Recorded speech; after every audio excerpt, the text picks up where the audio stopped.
नमस्कार मित्रांनो, स्वागत आहे तुमचं आरोग्य आपल्या यूट्यूब चॅनलमध्ये। मित्रांनो, आज आपण एक नवीन माहिती बघणार ती म्हणजे की पित्त। मित्रांनो, पित्त जर वाढले तर आपण काय बदल केले पाहिजे आपल्या आहारामध्ये किंवा कुठले पदार्थ खाल्ले पाहिजे ही माहिती बघणार आहोत। आणि त्याचबरोबर हे पित्त कसं कमी होईल ते पण आजच्या व्हिडिओत आपण बघणार आहोत। मंडळी, आयुर्वेदानुसार आपले शरीर वात, पित्त आणि कफ या 3 दोषावर संतुलित असते। यापैकी पित्त हे शरीरातील पचन आणि चयापचय क्रियेसाठी जबाबदार असते। बदललेली जीवनशैली, वेळेवर न जेवणं, अति तिखट मसालेदार पदार्थाचं सेवन आणि वाढता मानसिक ताण यामुळे शरीरातील पित्ताचे प्रमाण बिघडते। पण जेव्हा पित्त मर्यादेपेक्षा जास्त वाढते तेव्हा फक्त छातीत जळजळ होत नाही, तर त्याचा परिणाम आपल्या त्वचेपासून ते मानसिक आरोग्यापर्यंत दिसू लागतो। अनेक जण पित्त झाले की लगेच ॲसिडिटी किंवा पित्ताच्या गोळ्या घेतात। या गोळ्यामुळे तात्पुरता आराम मिळतो, तरी पित्ताच्या समस्या मुळापासून संपत नाही।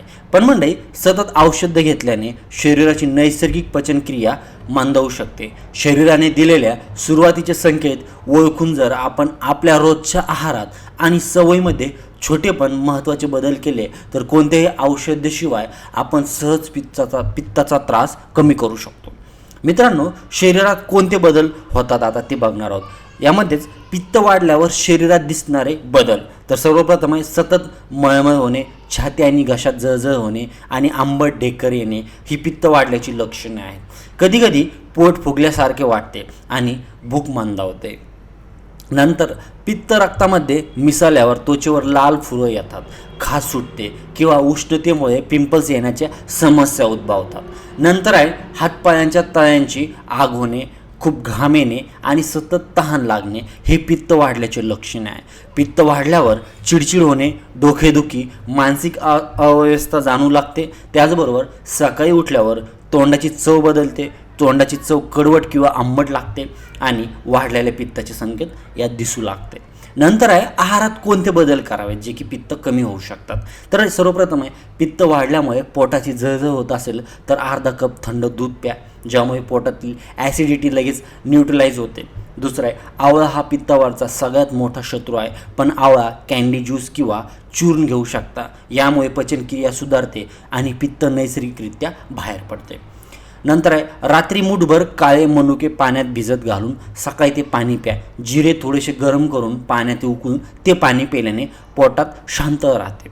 आहारात गाईचं दूध, शुद्ध तुपाचा वापर करा। तूप पित्तशमा देखील आहेत। तसंच नारळ आणि शरीरातील उष्णता शोषून घेते। जेवणात खूप पाणी पिऊ नका। जेवणाआधी अर्धा तास आणि जेवणानंतर पाऊण तास पाणी प्या। वाढलेले पित्त नियंत्रण ठेवण्यासाठी तुम्ही तुमच्या आहारात काळे मनुके, बडीशेप आणि लिंबू याचा समावेश करू शकता। रात्री काळे मनुके आणि बडीशेप पाण्यात भिजवून ठेवा, सकाळी उठल्यावर ते चावून खा। यामुळे शरीराला थंडावा मिळतो आणि पचनक्रिया सुधारते। कोमट पाण्यात लिंबाचा रस मिसळून प्यायल्याने देखील आराम मिळतो। तर मंडळी, अशा स्वरूपामध्ये तुम्ही तुमच्या रोजच्या आहारामध्ये पित्त जे आहेत जे तुम्हाला वाढले ते ह्या आहाराचं जर तुम्ही पालन केलं तर तुमचा पित्तचा त्रास कमी होऊ शकतो। तर ही होती छोटीशी माहिती कशी वाटली कमेंट करून नक्की कळवा। धन्यवाद।